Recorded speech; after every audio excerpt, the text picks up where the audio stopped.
शान्ताकारं भुजं शयनमुं पद्मनाभं सुरेशमो विश्वदारं गगनं सदृशं वेदवर्णं सुहागं लक्ष्मीकान्तं कमलनयनं योगीन्द्रगम्यं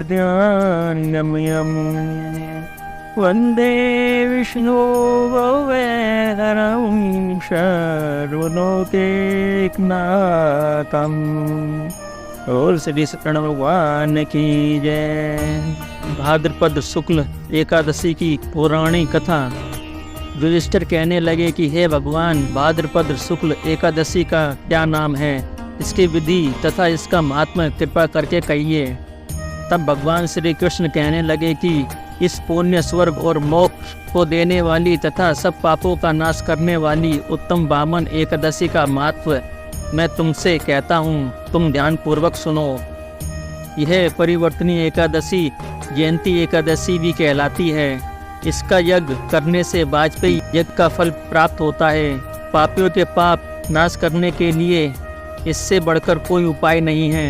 जो मनुष्य इस एकादशी के दिन मेरी वामन रूप में पूजा करता है, उससे तीनों लोग पूज्य होते हैं। अतः मोक्ष की इच्छा करने वाले व्यक्ति को इस व्रत को अवश्य करना चाहिए।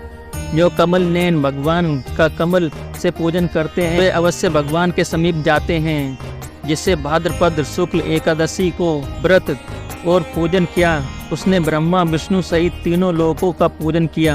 अतः हरिवासर अर्थात एकादशी का व्रत अवश्य करना चाहिए।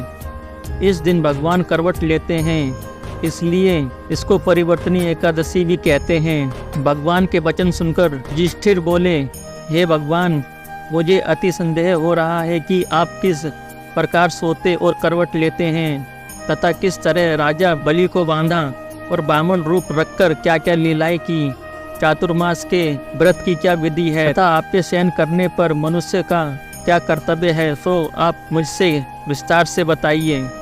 श्री कृष्ण कहने लगे कि हे राजन, अब आप सब पापों को नष्ट करने वाली कथा का श्रवण करें। त्रेता युग में बलि नामक एक दैत्य था। वह मेरा परम भक्त था। विविध प्रकार के वेद सूक्तों से मेरा पूजन किया करता था। वह नित्य ही ब्राह्मणों का पूजन तथा यज्ञ की आयोजन करता था। लेकिन इंद्र से द्वेष के कारण उसने इंद्रलोक तथा सभी देवताओं को जीत लिया। इस कारण सभी देवता एकत्रित होकर सोच विचार कर भगवान के पास गए।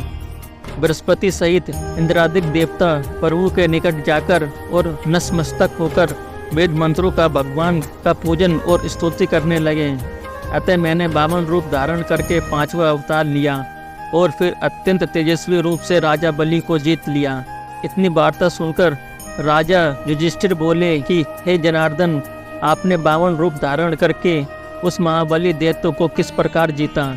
श्री कृष्ण कहने लगे, मैंने वामन रूपधारी ब्रह्मचारी बलि से 3 पग भूमि की याचना करते हुए कहा, ये मुझको 3 लोक के समान है और हे राजन, यह तुमको अवश्य ही देनी होगी।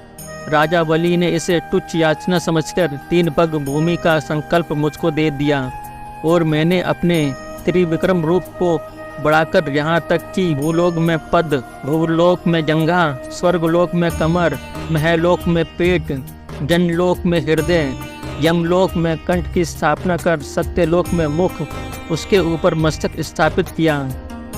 सूर्य चंद्रमा आदि सब ग्रह गण, योग, नक्षत्र, इंद्रादिक देवता और शेष आदि सब नागगणों से विविध प्रकार से वेद सूक्तों से प्रार्थना की। तब मैंने राजा बलि का हाथ पकड़कर कहा कि हे राजन, एक पद में पृथ्वी, दूसरे से स्वर्गलोक पूर्ण हो गए, अब तीसरा पद कहाँ रखूं।